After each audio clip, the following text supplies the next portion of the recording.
السلام علیکم ورحمۃ اللہ وبرکاتہ۔ اعوذ باللہ من الشیطان الرجیم، بسم اللہ الرحمن الرحیم۔ صحیح بخاری حدیث نمبر 1266۔ ایک مرتبہ ہم لوگ نبی کریم صلی اللہ علیہ وسلم کے ساتھ احرام باندھے ہوئے تھے کہ ایک شخص کی گردن اس کے اونٹ نے توڑ ڈالی، تو نبی اکرم صلی اللہ علیہ وسلم نے فرمایا کہ انہیں پانی اور بیری کے پتوں سے غسل دے دو اور 2 کپڑوں کا کفن دو اور خوشبو نہ لگاؤ، نہ ان کے سر کو ڈھکو، اس لیے کہ اللہ تعالیٰ انہیں اٹھائے گا اس حالت میں کہ وہ لبیک پکارتا ہوگا۔ بسم اللہ الرحمن الرحیم۔ صحیح بخاری حدیث نمبر 1268۔ ایک شخص نبی کریم صلی اللہ علیہ وسلم کے ساتھ میدان عرفات میں کھڑا ہوا تھا، اچانک وہ اپنی سواری سے گر پڑا۔ ایوب نے کہا، اونٹنی نے اس کی گردن توڑ ڈالی، اور عمرو نے یوں کہا کہ اونٹنی نے اس کو گرتے ہی مار ڈالا اور اس کا انتقال ہو گیا۔ تو آپ صلی اللہ علیہ وسلم نے فرمایا کہ اسے پانی اور بیری کے پتوں سے غسل دو اور 2 کپڑوں کا کفن دو اور خوشبو نہ لگاؤ، نہ سر ڈھکو، کیونکہ قیامت میں یہ اٹھایا جائے گا۔ ایوب نے کہا کہ یعنی تلبیہ کہتے ہوئے اٹھایا جائے گا، اور عمرو نے اپنی روایت میں ملبی کے بجائے ملبیہ کا لفظ نقل کیا، یعنی لبیک کہتا ہوا اٹھے گا۔ بسم اللہ الرحمن الرحیم۔ صحیح بخاری حدیث نمبر 1269۔ جب عبداللہ بن ابی منافق کی موت ہوئی تو اس کا بیٹا عبداللہ صحابی نبی کریم صلی اللہ علیہ وسلم کی خدمت میں آیا اور عرض کی کہ یا رسول اللہ، والد کے کفن کے لیے آپ اپنی قمیض عنایت فرمائیے اور ان پر نماز پڑھیے اور مغفرت کی دعا کیجیے۔ چنانچہ نبی کریم صلی اللہ علیہ وسلم نے اپنی قمیض غایت مروت کی وجہ سے عنایت کی اور فرمایا کہ مجھے بتانا، میں نماز جنازہ پڑھوں گا۔ عبداللہ نے اطلاع بھجوائی۔ جب آپ صلی اللہ علیہ وسلم نماز پڑھانے کے لیے آگے بڑھے تو عمر رضی اللہ عنہ نے آپ صلی اللہ علیہ وسلم کو پیچھے سے پکڑ لیا اور عرض کیا کہ کیا اللہ تعالیٰ نے آپ کو منافقین کی نماز جنازہ پڑھنے سے منع نہیں کیا ہے؟ آپ صلی اللہ علیہ وسلم نے فرمایا کہ مجھے اختیار دیا گیا ہے، جیسا کہ ارشاد باری ہے، تو ان کے لیے استغفار کر یا نہ کر، اور اگر تو 70 مرتبہ بھی استغفار کرے تو بھی اللہ انہیں ہرگز معاف نہیں کرے گا۔ چنانچہ نبی کریم صلی اللہ علیہ وسلم نے نماز پڑھائی۔ اس کے بعد یہ آیت اتری، کسی بھی منافق کی موت پر اس کی نماز جنازہ کبھی نہ پڑھانا۔ بسم اللہ الرحمن الرحیم۔ صحیح بخاری حدیث نمبر 1270۔ نبی کریم صلی اللہ علیہ وسلم تشریف لائے تو عبداللہ بن ابی کو دفن کیا جا رہا تھا۔ آپ صلی اللہ علیہ وسلم نے اسے قبر سے نکلوایا اور اپنا لعاب دہن اس کے منہ پر ڈالا اور اسے اپنی قمیض پہنائی۔ بسم اللہ الرحمن الرحیم۔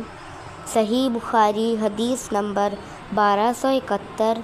نبی کریم صلی اللہ علیہ وسلم کو 3 صوتی دھلے ہوئے کپڑوں کا کفن دیا گیا تھا۔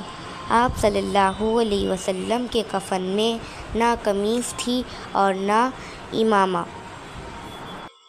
بسم اللہ الرحمن الرحیم۔ صحیح بخاری حدیث نمبر 1272۔ رسول اللہ صلی اللہ علیہ وسلم کو 3 کپڑوں کا کفن دیا گیا تھا، جن میں نہ قمیص تھی اور نہ عمامہ تھا۔ حضرت امام عبداللہ بخاری رحمۃ اللہ علیہ فرماتے ہیں کہ ابو نعیم نے لفظ ثلاثہ نہیں کہا اور عبداللہ بن ولید نے سفیان سے لفظ ثلاثہ نقل کیا ہے۔ بسم اللہ الرحمن الرحیم۔ صحیح بخاری حدیث نمبر 1273۔ رسول کریم صلی اللہ علیہ وسلم کو سہول کے 3 سفید کپڑوں کا کفن دیا گیا تھا، نہ ان میں قمیص تھی اور نہ عمامہ تھا۔ بسم اللہ الرحمن الرحیم۔ صحیح بخاری حدیث نمبر 1274۔ عبد الرحمن بن عوف رضی اللہ عنہ کے سامنے ایک دن کھانا رکھا گیا تو انہوں نے فرمایا کہ مصعب بن عمیر رضی اللہ عنہ غزوہ احد میں شہید ہوئے۔ وہ مجھ سے افضل تھے، لیکن ان کے کفن کے لیے ایک چادر کے سوا اور کوئی چیز مہیا نہ ہو سکی۔ اسی طرح جب حمزہ رضی اللہ عنہ شہید ہوئے یا کسی دوسرے صحابی کا نام لیا، وہ بھی مجھ سے افضل تھے، لیکن ان کے کفن کے لیے بھی صرف ایک ہی چادر مل سکی۔ مجھے تو ڈر لگتا ہے کہ کہیں ایسا نہ ہو کہ ہمارے چین اور آرام کے سامان ہم کو جلدی سے دنیا ہی میں دے دیے گئے ہوں۔ پھر وہ رونے لگے۔ بسم اللہ الرحمن الرحیم۔ صحیح بخاری حدیث نمبر 1275۔ عبد الرحمن بن عوف رضی اللہ عنہ کے سامنے کھانا حاضر کیا گیا۔ وہ روزے سے تھے۔ اس وقت انہوں نے فرمایا کہ ہائے، مصعب بن عمیر رضی اللہ عنہ شہید کیے گئے۔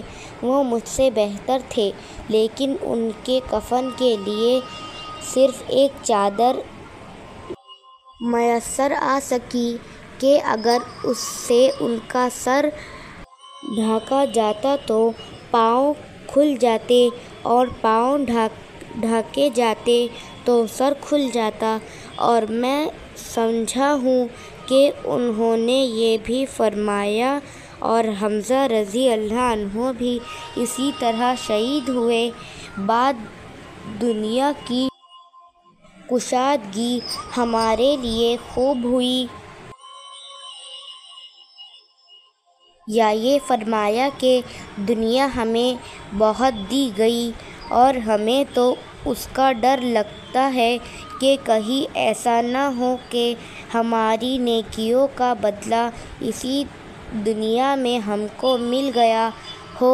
پھر ہم اس طرح رونے لگے کہ کھانا بھی چھوڑ دیا۔ بسم اللہ الرحمن الرحیم۔ صحیح بخاری حدیث نمبر 1276۔